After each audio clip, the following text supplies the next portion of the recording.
nous avons eu la crise financière la plus importante de l'histoire, depuis les années 30, et aucun de ces gars-là, qu'il avait créé de toutes pièces, de Corzine en passant par tous ces gars-là, n'a été en prison.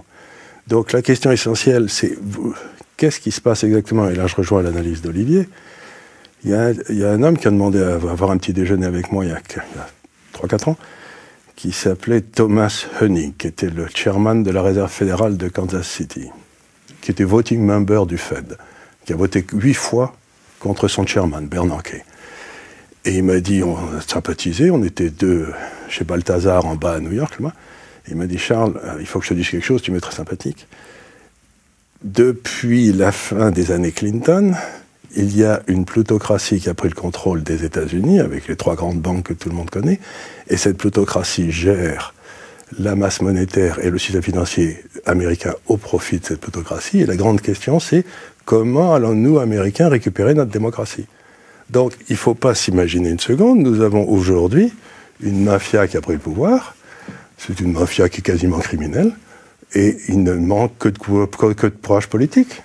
Ouais, mais vous soulevez quelque chose de très intéressant, c'est-à-dire que cette plutocratie qui finance, on va dire, les présidentiables aux États-Unis, a mis la main aussi sur la Banque centrale directement. Regardez simplement les nominés de la Banque centrale, qui est banquier central dans le monde aujourd'hui.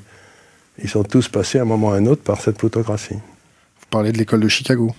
Non, c'est pas du tout l'école de Chicago, je dirais plutôt, c'est tous les banquiers centraux sont passés par Goldman Sachs. D'accord.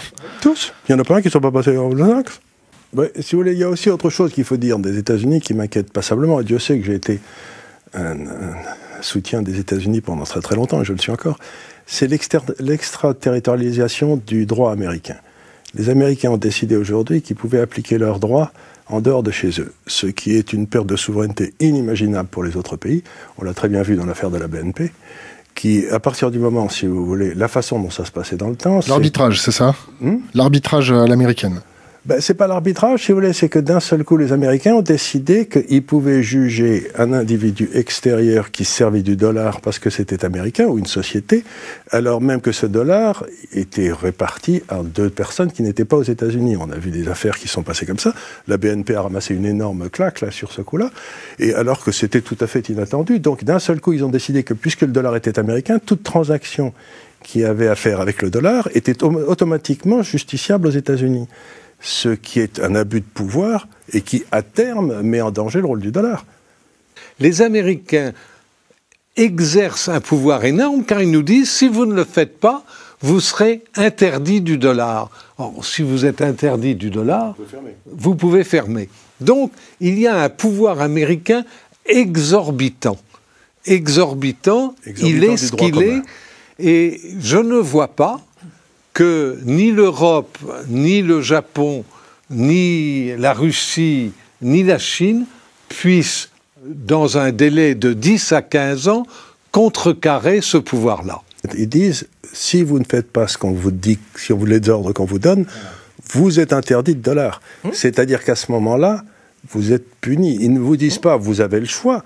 Vous n'avez pas le choix, puisque aujourd'hui, 80%, tout ce qui s'est passé après la Deuxième Guerre mondiale, c'est que les États-Unis ont fourni le dollar comme une monnaie internationale, et l'arrangement qui existait à l'époque, qui était très simple, était de dire la banque centrale du pays en question, d'un pays par exemple la France, vérifie que les transactions qui ont lieu en dollars entre 2 de ces entités, entre la France et le Soudan, entre la France est conforme à la loi française, et dans la mesure où elle est conforme à la loi française, nous n'avons rien à dire.